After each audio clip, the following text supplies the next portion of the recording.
So welcome to week four. Start of week four. I'm not in my normal position outside because right now it is getting ready to storm like cats and dogs. But a couple notes from week three that I just wanted to touch on, and it's really a kind of an important one that I learned, a lesson that I learned. I felt like I learned in my time as an athletic director, and that was how we handled when parents and kids were not happy about playing time. And we had in our handbooks for a long time um, that playing time was not to be discussed. It was not an issue of discussion. It was not to be broached. And the all everything should be communicated through the kid, the athlete, your son or daughter to the coach, and that was a standard line or standard feeling um, in our handbook and things that we talked about as a coaching staff in the athletic department. Well, what occurred in one of my programs kind of stirred my thinking a little bit, and what happened is that there was an overwhelming sense in one of our programs that the parents were not able to talk at all to the coaching staff, and that can happen, especially when we say, I'm not going to talk to you about no conversation, and a barrier begins to build up, and um, some very negative things happened because of that. There was a parent rally, they emails all over the place, and working to get a coach fired, and I attributed much of that to just the barrier of communication that we maybe had created with that concept of I'm not going to talk about playing time. And in my reflection on it, I, I asked the question, well, why do we not talk about playing time? What is it that we fear about that? And we know that there's parents want more playing time for their kids. As I was a parent, I know that's a very emotional ride watching my kids play a game and wondering why aren't they playing more, or getting a little upset, getting moved, stirred, whatever. I also know that there's a lot of conversations that go on at home when the athlete comes home and they just want to spill out,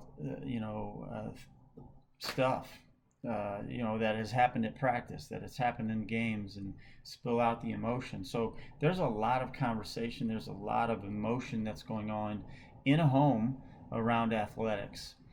So if a parent wants to talk about playing time, why is it that we fear that, or why is it that we don't want to do that? That was a question that I asked myself as the athletic director, former coach, messaging that that was our message. Um, and I think part of it is that it part of it is we want to uphold our decision making, yes, but I think part of it is a fear as well that I just don't want to entertain conversation with the parents. It's an awkward position to be in, um, for sure, and I feel threatened. So in my own discovery, in my own thinking, I said, okay, what if we would have those conversations? What would we want those to look like? And all of a sudden, my mind kind of shifted a little bit, because I know these conversations happen at home. We want the best athlete possible in the gym, mentally engaged, ready to go, know my role. And we also want to build up a trust uh, between the family, the kid, and me, the coach, or the athletic department. So if there's this barrier of we can't come and talk to you, that builds up a lack of trust, a lot of lack of confidence. So here's how I framed it, moving forward from that incident that we went through. I started framing it. Yes, let's meet. But here's what the meeting is going to look like.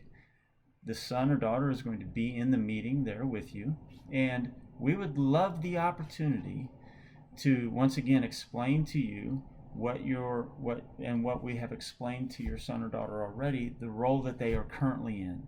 Yes, let's talk. Let's sit down, because I want you to understand what has been discussed, what the role is, and so that you can support that back at home, and how they can improve that role, that playing time. And so that's kind of the mental framework that we started moving forward with, and it's kind of become a cultural thing. Yeah, let's meet. What do you want to meet about? Oh, playing time. Well, yeah, absolutely. Let's meet about playing time.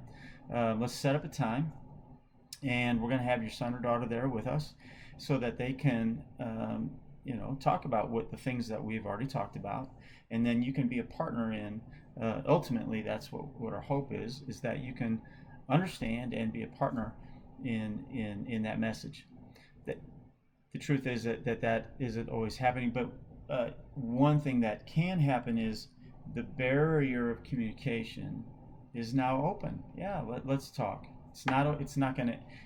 Then during that conversation, we're not going to move off of what that role is. Let's be clear.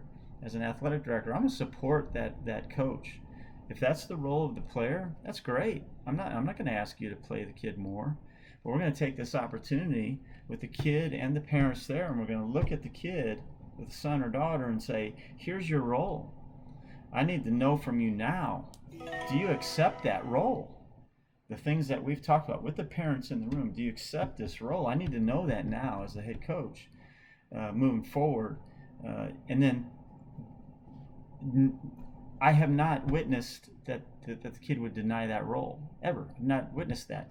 But what they do is they accept that role with the parents there. Now, the argument is gone. The argument is gone.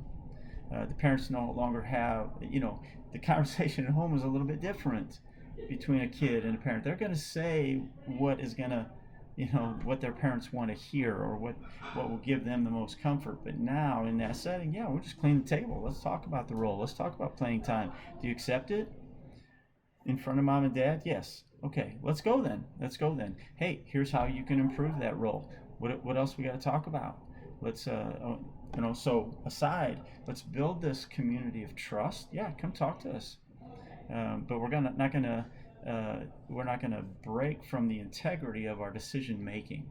Here's something else that I have learned over time, that when we have these meetings, sometimes we find out some great things about the kids, or circumstantially in their life, that is great stuff for us to know what's going on in the kid's life, and helps us coach them better. So maybe a little bit different mindset that we can take to having meetings with parents, creating better trust, and taking a hold and directing that conversation a little bit more about playing time. Yeah, let's talk about it, and directing that conversation.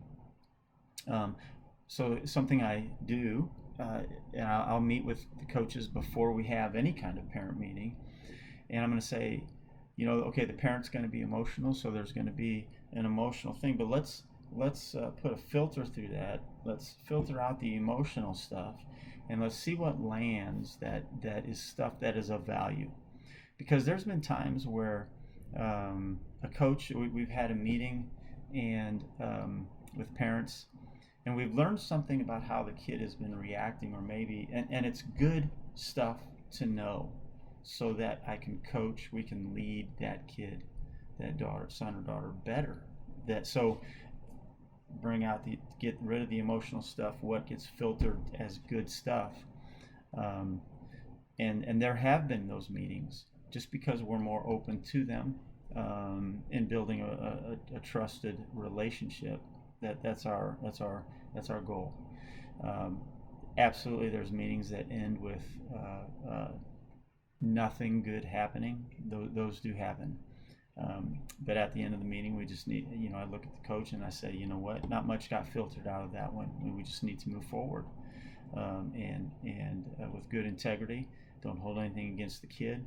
Coach them, love them, and keep moving. So in week 4, what we're talking about is mental health.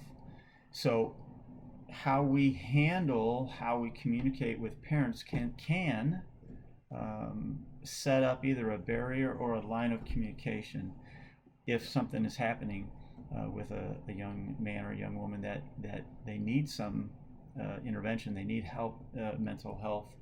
So if we're working hard to create those lines of communication, that trust, when kids are struggling, maybe there's more opportunity for the coaches to intercede, to be a trusted person. I've witnessed that as well, that coaches are that if you're building that culture, and as a team member of the family, an extension of the family, and someone that cares and loves for the kids.